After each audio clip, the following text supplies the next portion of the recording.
नमस्कार, आप देख रहे हैं न्यूज फॉर नेशन और मैं हूं सांत्वना आपके साथ। इंडिया में लिव इन रिलेशनशिप आज भी एक ऐसा टर्म है जिसे सुनकर मिडिल एज के लोग या फिर यूं कहें सीनियर सिटीजन हिचकिचा जाते हैं।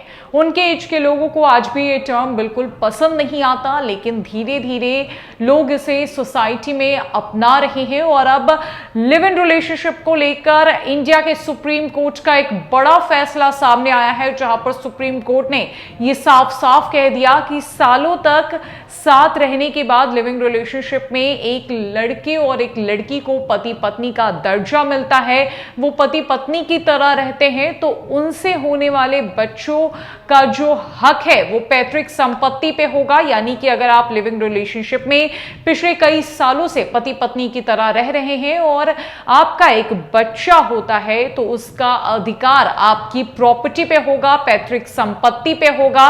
सुप्रीम कोर्ट ने साफ साफ ये फैसला सुना दिया है। दरअसल सुप्रीम कोर्ट ने लिव इन रिलेशनशिप को लेकर एक बड़ा फैसला दिया है। सुप्रीम कोर्ट ने कहा है कि अगर पुरुष और महिला सालों तक पति पत्नी की तरह साथ रहते हैं तो मान लिया जाता है कि दोनों में शादी हुई होगी और इस आधार पर उनके बच्चों का पैतृक संपत्ति पर भी हक रहेगा।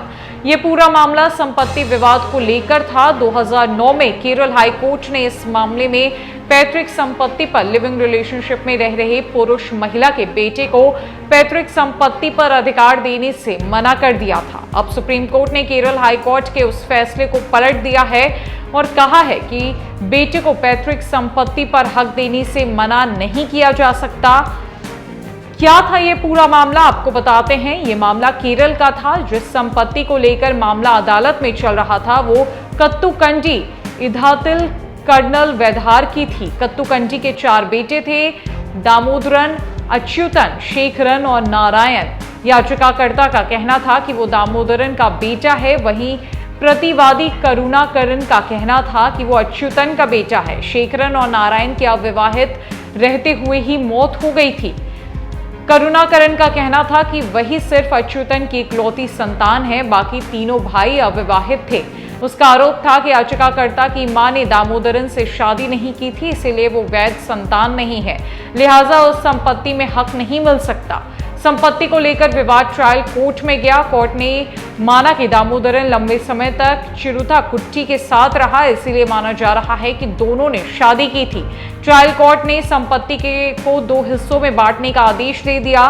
बाद में मामला केरल हाई कोर्ट में पहुंचा। कोर्ट ने कहा कि दामोदरन और चिरुता कुट्टी के लंबे समय तक साथ रहने के सबूत नहीं है और दस्तावेजों से साबित होता है कि वादी दामोदरन का बेटा जरूर है, लेकिन वैध संतान नहीं है। ये पूरा मामला जब सुप्रीम कोर्ट गया तो अदालत ने माना कि इस बात के सबूत है कि दामोदरन और चिरुता कुट्टी लंबे समय तक पति पत्नी के रूप में रह रहे थे। जस्टिस एएस अब्दुल नजीर और जस्टिस विक्रमनाथ की बेंच ने कहा कि अगर एक पुरुष और महिला लंबे समय तक पति पत्नी के रूप में साथ रह रहे हो तो माना जा सकता है कि दोनों की शादी हुई थी। ऐसा अनुमान एविडेंस एक्ट की धारा 114 के तहत लगाया जा सकता है। हालांकि कोर्ट ने यह भी कहा कि इस अनुमान का खंडन भी किया जा सकता है, लेकिन इसके लिए यह साबित करना होगा कि दोनों भले ही लंबे समय तक साथ रह रहे थे, लेकिन शादी नहीं हुई थी। आपको बताएं कि भारत में लिव इन रिलेशनशिप में रहना अपराध नहीं है, लेकिन अब तक लिव इन रिलेशनशिप में रह रहे पुरुष और महिला से किसी संतान का जन्म होता है तो उसे पैतृक संपत्ति में अधिकार नहीं मिलता था। अब सुप्रीम कोर्ट के फैसले से लिव इन रिलेशनशिप में रह रहे पुरुष और महिला से जन्मी संतान को भी पैतृक संपत्ति में हक मिलेगा। संपत्ति 2 तरह की होती है, एक वो होती है जो खुद कमाई जाती है और दूसरी वो जो विरासत में मिलती है। जो संपत्ति विरासत में मिलती है उसे ही पैतृक संपत्ति कहा जाता है। पैतृक संपत्ति पर उत्तराधिकारियों का हक रहता है। अगर किसी व्यक्ति के बिना वसीयत बनाए ही मौत हो जाती है तो पैतृक संपत्ति पर बेटे बेटियों का बराबर हक हो जाएगा। सुप्रीम कोर्ट ने यह साफ साफ कह दिया है कि विरासत में मिली हुई संपत्ति, जिसे पैतृक संपत्ति कहते हैं, उस पर उत्तराधिकारियों का बिल्कुल हक होता है, यानी बेटे और बेटियों का हक होता है। और ऐसे में अगर एक महिला और एक पुरुष काफी लंबे समय से साथ में लिव इन रिलेशनशिप में रह रहे हैं तो ऐसा माना जाता है कि उनकी शादी हो चुकी होगी और अगर उनसे कोई एक संतान होती है तो उसका पूरा पूरा हक पैतृक संपत्ति पर रहेगा।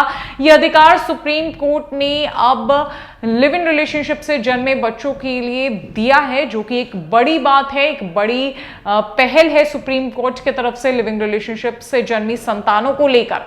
फिलहाल के लिए इस अपडेट में इतना ही। नमस्कार।